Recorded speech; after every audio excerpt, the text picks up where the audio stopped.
r/AskMen. Make sure to like and subscribe. What are some non-romantic things your ex did that you miss?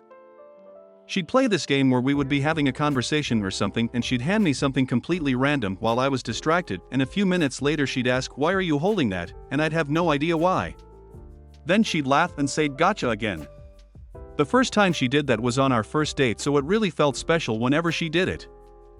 She knew every single line to the Muppets' Christmas Carol. We watched every year and it put her in such a happy place to sing and quote that I really felt part of her inner world. I imagined her as a little kid just watching over and over. Very sweet.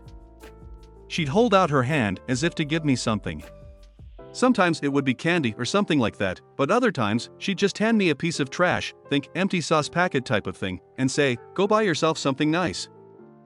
We often played video games together, PS2, PC, Mac, etc., and I was her intelligence analyst when she came across a situation that she couldn't overcome immediately. "What do I do now, Intel?" "Got it, thanks Intel." I really do miss that from her. One of my exes is a taxidermist and big into vulture culture.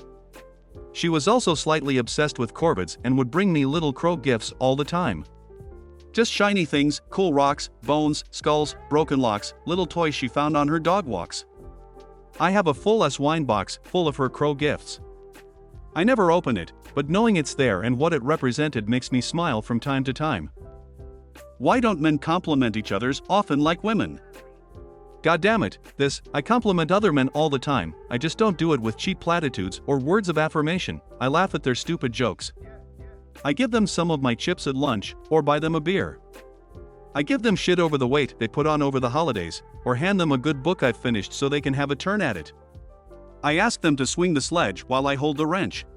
I listen when they have a problem they want to come to me with, and I help plan and motivate them through it. I care about them as people, and I express that care in ways that show my esteem. I place trust in them, I provide for their well-being, I celebrate with them and revel in camaraderie, I invest in their future, I advise and console. That's a sight better than nice pants.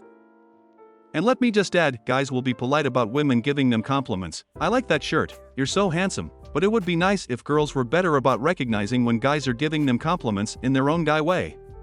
I can't tell you how many stories I've heard where a girl gets mad and says, "You haven't said one nice thing about me all night," and the guy is like, "I took you to your favorite restaurant, gave you my coat so we could go for a walk, spent the whole evening listening to your stories, did everything you wanted to do all night and treated you like a queen," and she'll say, "But you didn't even notice my new haircut." My wife is expecting our first child. Men, what advice can you give me as a young first-time father-to-be? When the baby is born, do whatever you can to make sure mom gets to sleep. Hard to do if the baby is exclusively breastfed, but even then, if you can take the baby to a different room so that mom can sleep for a few hours uninterrupted, that goes a long way.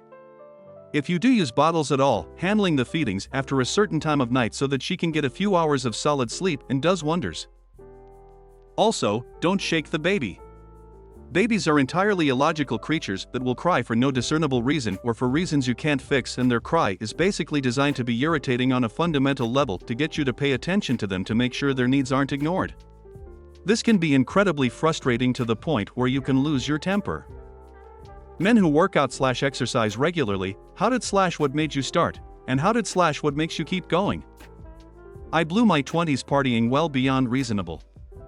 I finally started getting my act together in life, and part of that overall rebuild included getting into a solid fitness routine in hopes to help offset a decade plus of bull I did to my mind-body. Not only have I offset all that, I've blown by most of my peers, who have let themselves get fat and woefully unstylish. But what really keeps me going is the fact I am pushing 50 with a 7-year-old daughter, and I am committed to being a part of her life as long as possible, and being a stupidly healthy old man that she doesn't have to worry about taking care of someday. So far, everything is going according to plan. Thanks for watching. Make sure to like and subscribe.